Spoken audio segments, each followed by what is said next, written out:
I'm just doing a quick tutorial on how to basically build, or what the importance of the base of the season buildings are come season 2. So once you've plotted your Alliance Mining Center, you're going to then place your seasonal buildings around that to surround the Alliance Mining Center. Number one, to make it safe against attacks from other servers on Golden Sand Clash. And number two, so that you can increase your water production and your obelisk level, which then increases your curse resistance. So curse resistance is going to be a big thing in the seasonal map. The curse resistance, which depends on the level of your obelisk, will basically be the difference between you being able to capture a territory, because each territory has a specific curse resistance requirement, and if you do not meet that because your obelisk level is not high enough, you cannot participate in territory capture for your alliance. So you need to take that into consideration. Now, how do we upgrade our obelisk? First of all, you're going to need resources in the form of water, which are produced by buildings called the Holy Altars. And these are found on your seasonal building menu that's over here.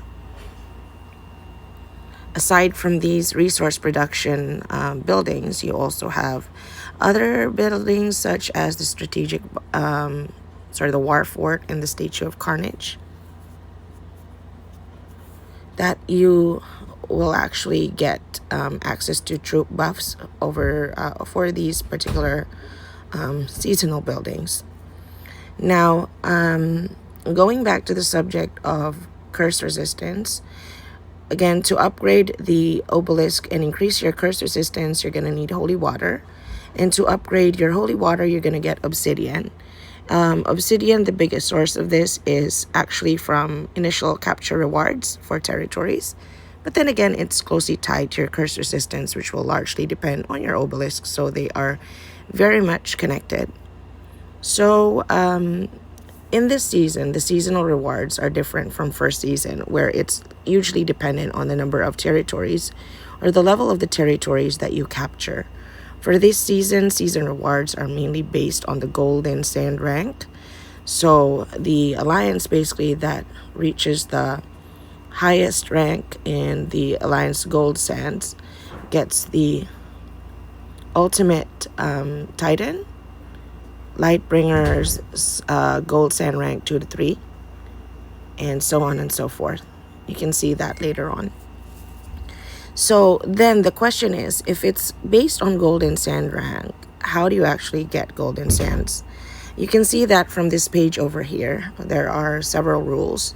So, and also notes on how to get that. There will be sandworms. There will be events like Golden Sand Clash, and all of that's readily available on the event page. You can also see something like the buried treasures, but it's no longer showing right now because season's already ended.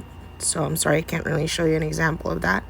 But yeah, that's just a basic overview on your seasonal buildings. Before I forget, the curse resistance which you get from upgrading your obelisk also will also affect the level of the zombies, seasonal zombies, as you can see here, that you can defeat. So the higher the level your obelisk, the higher curse resistance, the higher level seasonal zombies you can destroy.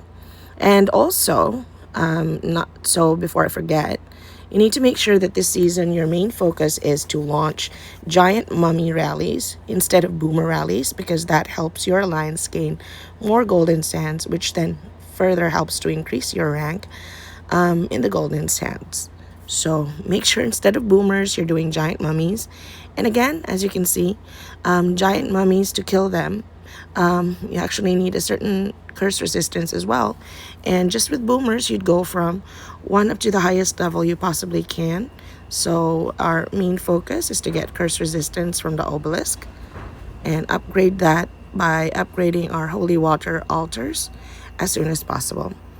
Also, in addition to that, the season also has a third builder, So you have the option of purchasing a third builder for your queue.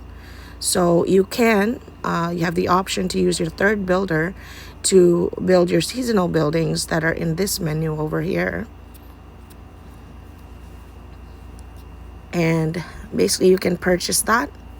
There are also seasonal passes that you can see here that you can unlock for rewards. Different tiers. This one's the season pass on this page is good for the entire season. There's also a season weekly pass that you can get for more rewards. But that's just a basic overview of the season, some of the season events, the ranking for the season rewards, and of course the seasonal buildings. Let me know if you have any questions.